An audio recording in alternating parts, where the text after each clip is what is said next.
আয়াত 14 ثم خلقنا النطفة علقة فخلقنا العلقة مضغة فخلقنا المضغة عظاما فكسونا العظام لحما ثم أنشأناه خلقا آخر فتبارك الله أحسن الخالقين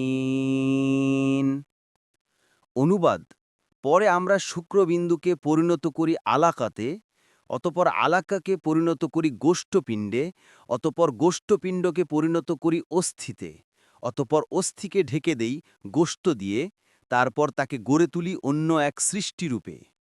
অতএব দেখে নিন সর্বোত্তম স্রষ্টা আল্লাহ কত বরকতময়। তাফসীর ১ নম্বর ফুটনোটের বিবরণ। আলোচ্য আয়াতসমূহে মানব সৃষ্টির ৭টি স্তর উল্লেখ করা হয়েছে। সর্বপ্রথম স্তর মৃত্তিকার সারাংশ, দ্বিতীয় বীর্য, তৃতীয় জমাট বাঁধা রক্ত, চতুর্থ মাংসপিণ্ড, পঞ্চম অস্থিপিঞ্জর, ষষ্ঠ অস্থিকে মাংস দ্বারা আবৃতকরণ এবং সপ্তম সৃষ্টিটির পুণ্যত্ব অর্থাৎ রূহ সঞ্চারকরণ।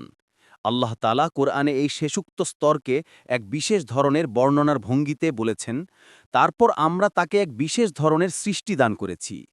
এই বিশেষ বর্ণনার কারণ এই যে প্রথমোক্ত ৬ স্তরে সে পূর্ণত্ব লাভ করেনি, শেষ স্তরে এসে সে সম্পূর্ণ এক মানুষে পরিণত হয়েছে। এ কথাই বিভিন্ন তাফসীর কারকগণ বলেছেন। তারা বলেন এই স্তরে এসে তার মধ্যে আল্লাহ তাআলা রূহ সঞ্চার করিয়েছেন। দেখুন ইবনে কাসির। কোনো মুফাসসির বলেন তারপর আমরা তাকে এক বিশেষ ধরনের সৃষ্টি দান করেছি, এর অর্থ তাকে এক স্তর থেকে অন্য স্তরে নিয়ে গেছি।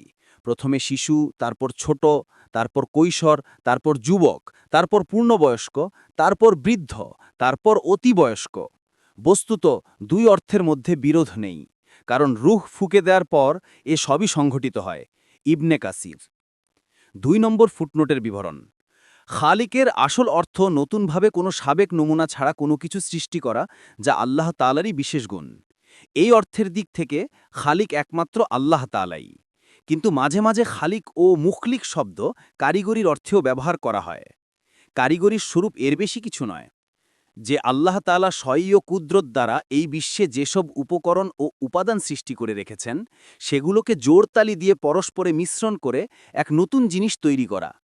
এ কাজ কারো কারো দ্বারা হওয়া সম্ভব। তখন এর অর্থ হবে উদ্ভাবন করা, আকৃতি প্রদান করা, গঠন করা ইত্যাদি। এ অর্থেই কুরআনের অন্যত্র ইব্রাহিম আলাইহিসসালামের মুখে এসেছে, ইন্নামা তা'বুদুনা মিন দুনিল্লাহি আওসানাও ওয়া তাখলুকুনা ইফকান। তোমরা তো আল্লাহ ছাড়া শুধু মূর্তি পূজা করছ এবং মিথ্যা উদ্ভাবন করছ। সূরা আল আনকাবুত ১৭। অনুরূপভাবে ঈসা আলাইহিসসালামও বলেছেন, আন্নী আখলুকু লাকুম মিনাত তিনি কাহাইআতিত তাইরি ফাআনফুখু ফীহি ফায়াকুনু তায়রান বিইজনিল্লাহি। আমি তোমাদের জন্য কর্দম দ্বারা একটি পাখি সদৃশ আকৃতি গঠন করব, তারপর ওটাতে আমি ফুঁক দেব, ফলে আল্লাহর হুকুমে ওটা পাখি হয়ে যাবে। সূরা আলে ইমরান ৪৯। তাছাড়া আল্লাহ তাআলা নিজেও ঈসা আলাইহিসসালামকে তার উপর কৃত নেয়ামতসমূহ স্মরণ করিয়ে দিতে গিয়ে বলেন, ওয়াইজ তাখলুকু মিনাত তিনি কাহাইআতিত তাইরি বিইজনি ফাতানফুখু ফীহা ফাতাকুনু তায়রান বিইজনি। আপনি কাদামাটি দিয়ে আমার অনুমতিক্রমে পাখির মতো আকৃতি গঠন করতেন এবং ওটাতে ফুঁক দিতেন, ফলে আমার অনুমতিক্রমে ওটা পাখি হয়ে যেত। সূরা আল মায়েদা ১১০। এসব ক্ষেত্রে খালাকা শব্দ কারিগরির অর্থে ব্যবহৃত হয়েছে, সৃষ্টির অর্থে নয়। দেখুন বাগাভি, কুর্তুবি। এসব ক্ষেত্রে খালাক শব্দ কারিগরির অর্থে ব্যবহৃত হয়েছে, সৃষ্টির অর্থে নয়। দেখুন বাগভি, কুর্তুবি। ৩ নম্বর ফুটনোটের বিবরণ। মূলে তাবারক শব্দ ব্যবহার করা হয়েছে। এর এক অর্থ তিনি প্রশংসা ও সম্মানের অধিকারী, অথবা এর অর্থ তার কল্যাণ ও বরকত বৃদ্ধি পেয়েছে। ফাতহুল কাদির